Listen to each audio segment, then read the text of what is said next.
Bonjour et bienvenue dans 360 degrés, l'émission des services à la personne, de l'emploi à domicile et de la Silver Economy, un secteur qui voit tous les jours apparaître de nouveaux produits, des innovations.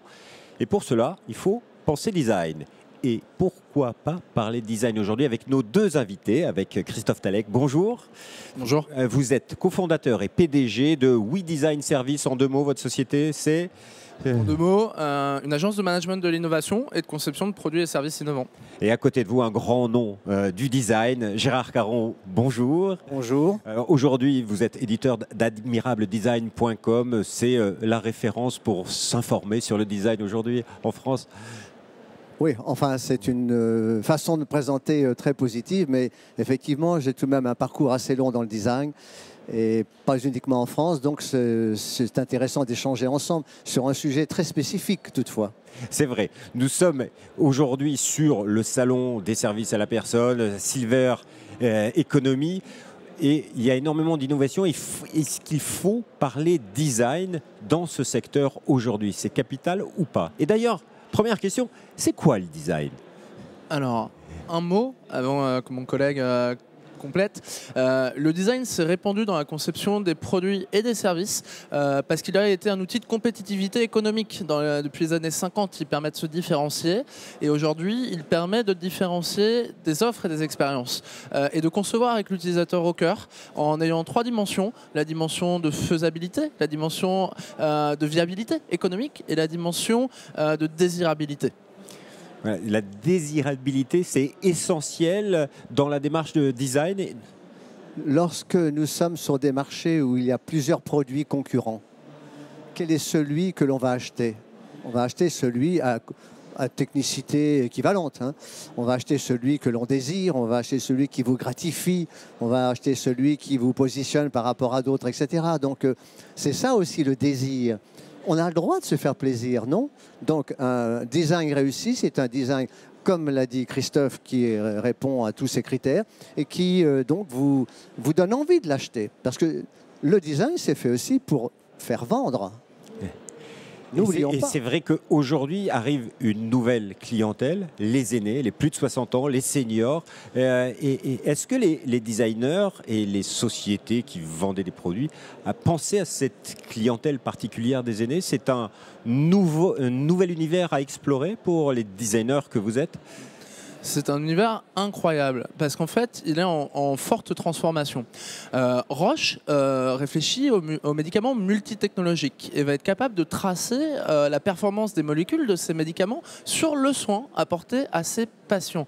Premier exemple, un petit médicament qui finalement rentre dans l'ère du digital et va engranger des données. Et quid de ces données? Est-ce que les opérateurs de soins, le patient lui-même, les organes économiques comme la sécurité sociale et les mutuelles seront impliqués? Donc autant d'acteurs qui changent leurs pratiques par rapport à ces nouveaux modes de soins.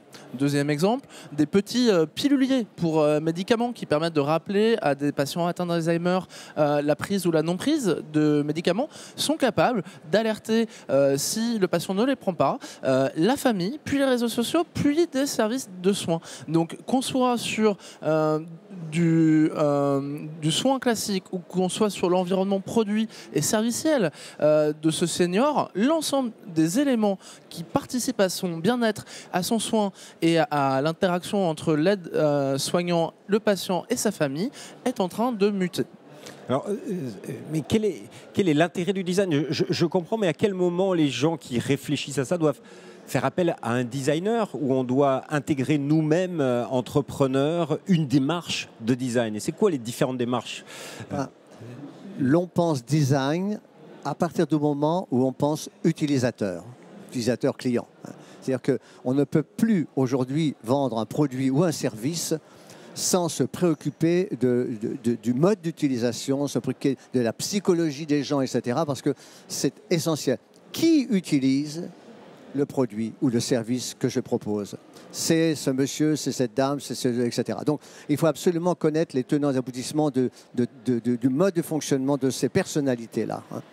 Et ça, comme Christophe vient de le dire, ça commence sur le plan individuel, mais c'est également sur le plan collectif.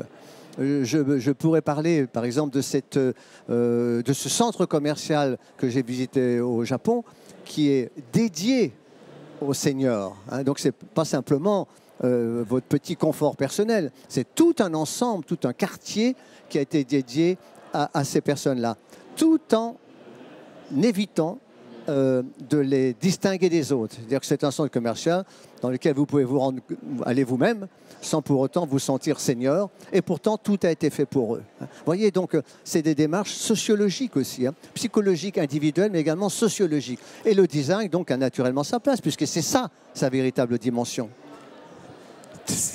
D'où l'importance du design. La démarche, alors il y a différentes techniques, il y a le design universel, le design spécifique, le design thinking.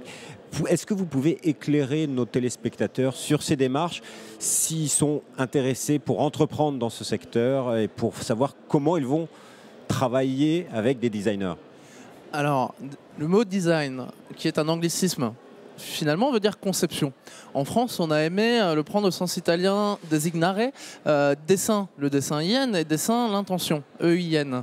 En France, je pense qu'on a eu du mal avec ce terme. On a 20 ans, 30 ans d'appropriation en fait avec les acteurs industriels qui l'ont utilisé comme outil de différenciation, et c'est très nouveau dans les services et les expériences et cette économie de l'expérience. Donc les termes qu'il faut retenir: penser design thinking, c'est adopter une approche du designer qui met les utilisateurs au cœur de manière très systématique pour re-questionner produits, offres, services existants ou en inventer de nouveaux et valoriser les efforts de conception qui sont faits.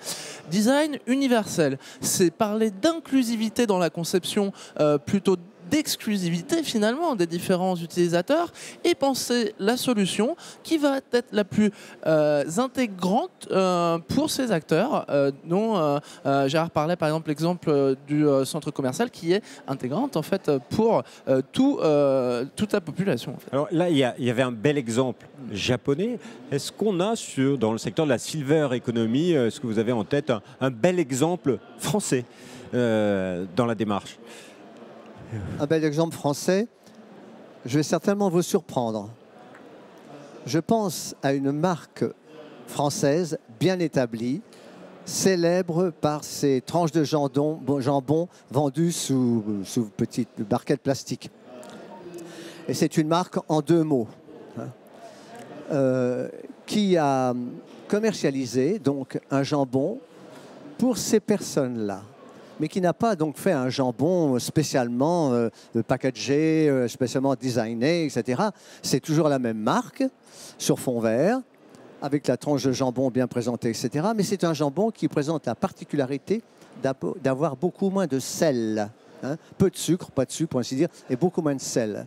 Ça veut dire que les personnes, les seniors, qui ont, pour ainsi dire, tous ce souci-là, se reconnaissent bien dans ce type de produit. Mais cela dit, la jeune femme qui a 25 ans, 30 ans, qui pense à sa silhouette, etc., ou le jeune homme d'ailleurs, hein, qui souhaite aussi ne pas manger trop salé de façon à garder la forme, va se retrouver aussi dans ce produit. Donc voilà un produit grand public, français, et qui ne fait aucune exclusion de qui que ce soit. Et pourtant, c'est un produit ciblé. Alors, à vous entendre, face à l'évolution de la pyramide des âges, face à la naissance de cette économie, de la silver economy, tout est à inventer encore. Il y a plein d'innovations et de produits à inventer. Votre avis? Alors moi je pense qu'on a fait que découvrir ce que pouvait être le parcours de ce senior dans le soin et de manière générale, le parcours de la personne soignée par rapport à la digitalisation qu'on connaît du secteur de la santé. Donc il y a tout d'abord une nouvelle gouvernance des données qu'il va falloir construire, puisque ce sont des objets individuels qu'on va porter sur le corps ou qui seront au sein du corps, peut-être proches d'opérations réalisées pour alerter des suites de l'opération à l'intérieur des organes les plus stratégiques. Et ça fait une nouvelle question. Quel est ce parcours de la donnée qui se partagent entre des acteurs multiples, ceux historiques, mais ceux nouveaux qui vont venir accompagner cette digitalisation et notamment pour la Silver Economy, un gain de sécurité, d'information, d'optimisation et de bien-être, in fine. Donc, première dimension. Deuxième dimension, des nouveaux acteurs, parce que ce sont peut-être des startups avec des catégories de plus jeunes, de concepteurs qui s'adressent à ces besoins de cette Silver Economy, qui vont apprendre à s'adresser à ces acteurs, à rentrer dans les écosystèmes complexes du soin pour essayer de les disrupter. Enfin, troisième changement, l'interaction qu'il va en résoudre et en résulter de ces nouveaux services, produits et parcours de soins et de l'ensemble de la chaîne de valeur. Donc tout est inventé. Tout est à inventer. Vous êtes d'accord avec ça, Monsieur Caron? Oui, parfaitement. Et je rejoins ainsi un point qui peut être paradoxal sortant de ma bouche. C'est que je pense effectivement que les jeunes designers sont mieux placés que les aînés pour entrer dans ce domaine de conception. Pourquoi? D'abord parce que dans les écoles de design que je fréquente, je vois que souvent des sujets de fin d'année sont des sujets qui sont orientés vers l'aide à la personne, vers toutes les ONG, tous ces bénéfices, etc., les pays pauvres, hein, toutes ces données très proches de l'humain, du cœur, etc. C'est un souci qui touche beaucoup l'écologie aussi, le commerce éthique, avec toutes ces choses-là, parlent énormément à cette génération, ce qui n'était pas le cas de ma génération. Hein. En revanche, bien sûr, il n'est pas défendu qu'il y ait dans le circuit un aîné qui sera plus proche des réelles préoccupations des seniors. Hein. Mais je partage parfaitement ce qui vient d'être dit. Messieurs, merci infiniment pour vos éclairages, de nous avoir fait comprendre de l'importance du design thinking dans le secteur de la Silver Economy. Quant à nous, on se retrouve bientôt pour une nouvelle émission 360 degrés. Vous pouvez bien sûr retrouver toutes les émissions sur le site de la chaîne Demain, www.demain.fr, et bien sûr sur la chaîne YouTube du Salon Service à la Personne TV.